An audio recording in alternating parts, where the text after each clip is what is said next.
Hello hello ये पंजाबी च करा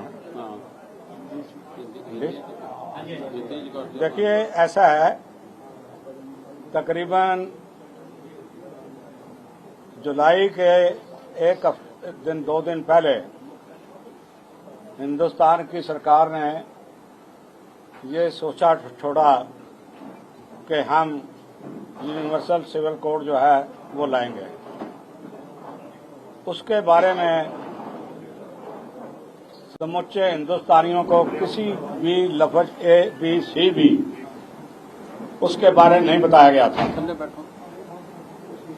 हमने उसी दिन इस बात का खंडन अपनी बाइट से और अपने बयान से दिया था और कहा था कि जो बिल हमारे सामने रखा ही नहीं गया है, उसमें क्या रखा क्या नहीं है, उसको हम किसी बात के ऊपर परवानगी नहीं दे सकते।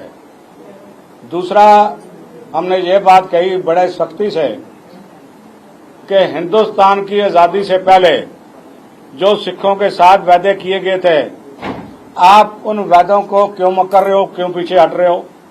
आपने कहा था कि हिंदुस्तान की कॉन्स्टिट्यूशन में जो भी बदली आएगी, जो भी तब्दीली लाएंगे, वो सिखों की मर्जी के बगैर नहीं आएगी। हमने कहा ये जो बिल आप ला रहे हो, ये सिखों की मर्जी पूछी आपने।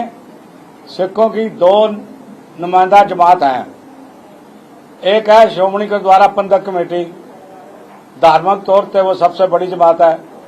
दूसरी है श्रोमणी अकाली दल, वो सबसे बड़ी जमात है।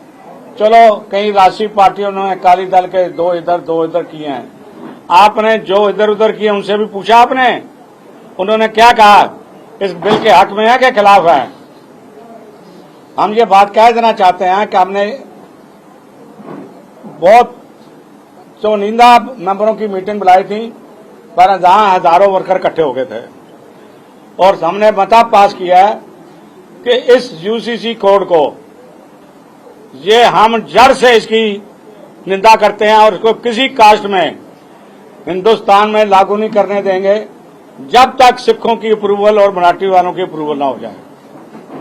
ये हमारा फैसला है और इसमें मैं चाहता है कि जो अमन मान हिंदुस्तान में इस समय है, उसको आने वाली इलेक्शन के लिए इस अमन मान को खराब न करे।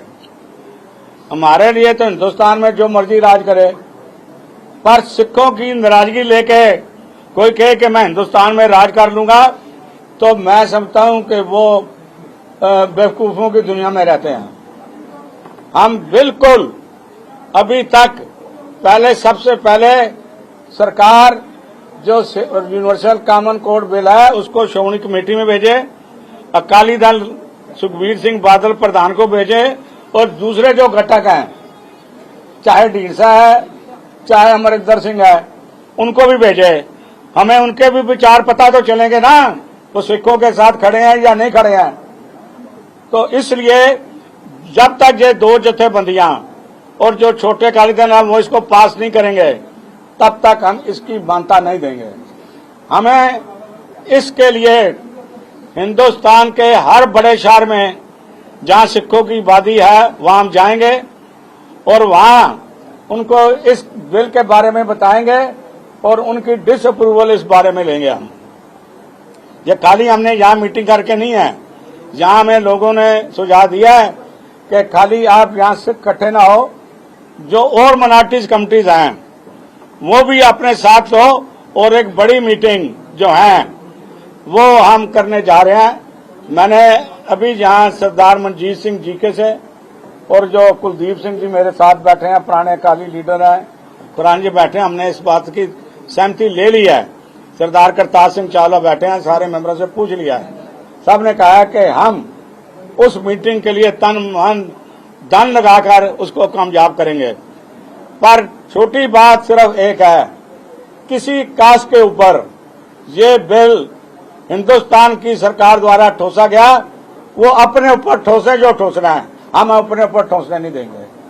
दूसरी, हमने रेजोल्यूशन किया है कि जो पंजाब सरकार ने श्रोमणी गुरुद्वारा प्रबंधक कमेटी में अमेंडमेंट किया है वो जड़ से उसको हम अमेंडमेंट को रद्द करते हैं।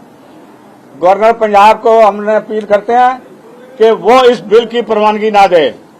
दूसरा हम ये कहते हैं, ये बिल अगर पंजाब सरकार राज्यसभा और लोकसभा में भेजेगी तो हिंदुस्तान की सरकार मिनॉरिटीज का ध्यान रखते हुए, मिनॉरिटी इंस्टीट्यूशन का ध्यान रखते हुए, श्रोमणी गुरुद्वारा प्रबंधक कमेटी जैसी संस्था का ध्यान रखते हुए इस बिल को लोकसभा और राज्यसभा में लाने से टोटली इनकार कर दें। ये फैसला किया हमारी संगत ने। कोई बात पूछनी है तो 2 minute. Sir Manjeet Singh 2 minute रहेंगे। मैं जा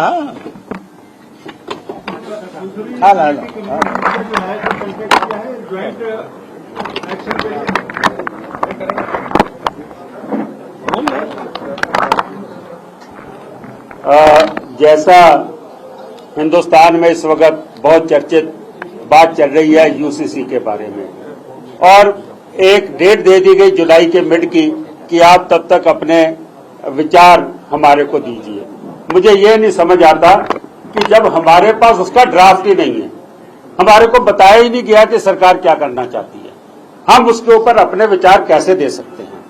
हमारे विचार तो ये हैं कि 1947 के बाद 1950-51 में जब रिपब्लिक बना इंडिया, जब कॉन्स्टिट्यूशन आया गया, सिखों को अलग धर्म ही नहीं माना गया। वेंकट चलैया का कमीशन बना और कई रिपोर्टें आई जिसमें बोला गया कि हिंदू, बौद्धि, जैनी और सिख जो है इनमें कॉमा डाला जाए ताकि इनको इंडिपेंडेंट माना जाए। मैं ये समझता हूं कि जिस तरीके से यहां पे एक मुहिम चल रही है, लोग शुरू हो चुके हैं कि यूसीसी को आप सपोर्ट करें, हमारे को अप्रोच किया जा रहा है। हमारे को तो कई चैनलों ने बोल दिया जी कि हम आपको बुलाना चाहते हैं, अगर आप सपोर्ट में आते हैं तो हम आपको बुलाना चाहते हैं। मैं ये समझता हूं कि एक सोची समझी मुहिम चलाई जा रही है जिसको हम डिसअप्रूव करते हैं। मैं समझता हूं कि हमारे अख्तियार अपने हैं। आप हिंदुओं में कितना फर्क है, आप सनातन धर्म के रिवाज वखरे हैं, आप आर्य समाजियों के रिवाज वखरे हैं। आप बात कर लें ट्राइबल्स की, आप बात कर लें आदिवासियों की, उनके एक गांव में कई तरीके के अलग रिवाज हैं। बच्चा पैदा होता है, हिंदू मुंडन कराते हैं, सिख दस्तारबंदी करते हैं, मुसलमान सुन्नत कराते हैं। मैं समझता हूं कि आप इसको यूनिफाइड कैसे सिविल कोड कर सकते हो। जहां तक क्रिमिनल की बात है, क्रिमिनल हमारा इंडियन पीनल कोड चल रहा है, वो सबके लिए बराबर है क्रिमिनल। लेकिन जहां तक हमारे धार्मिक अख्तियार हैं, एक बात समझिए कि मिनॉरिटीज को हमेशा जो है इनसिक्योरिटी रहती है कि हमें बड़ा भाई जज़ब ना कर ले, और ये बात हमने देखी है। 47 के बाद कितने हमारे मसले आए हैं, और जैसे अभी सरना साहब ने बोला कि हमारे को जो वादा किया गया 1947 में वो आज तक पूरे नहीं हुए। आपने एसजीपीसी में एक्ट जो है पंजाब सरकार को राइट नहीं है बदलने का, उसने बदल दिया। दिल्ली में इंदिरा गांधी ने 1970 में कब्जे करा के सरकारी बोर्ड 5 साल के लिए बना दिया था। कल को हमारे भी श्रोमणी कमेटी को तोड़ने के मंसूबे सरकारें बना ले, हम इसके टोटल अगेंस्ट हैं। जो भी इसमें यूसीसी में डालना है वो एसजीपीसी, अकाल तख्त, जितने अकाली दल है, श्रोमणी अकाली दल हमारा जो मेन पार्टी है, या जितने और घटक दल हैं, ये सबकी राय लेनी चाहिए, सिख इंटेलिजेंसिया की राय लेनी चाहिए। और आज हम ये भी डिमांड करते हैं अकाल तख्त साहब से कि हमारा जो सिख पर्सनल लॉ बोर्ड भी बनाना चाहिए ताकि हम अपने मसले हल कर सकें। लॉ कमीशन को अपना पक्ष पेश किया जाएगा। देखो जी, गल है कि साडी एको कहानी है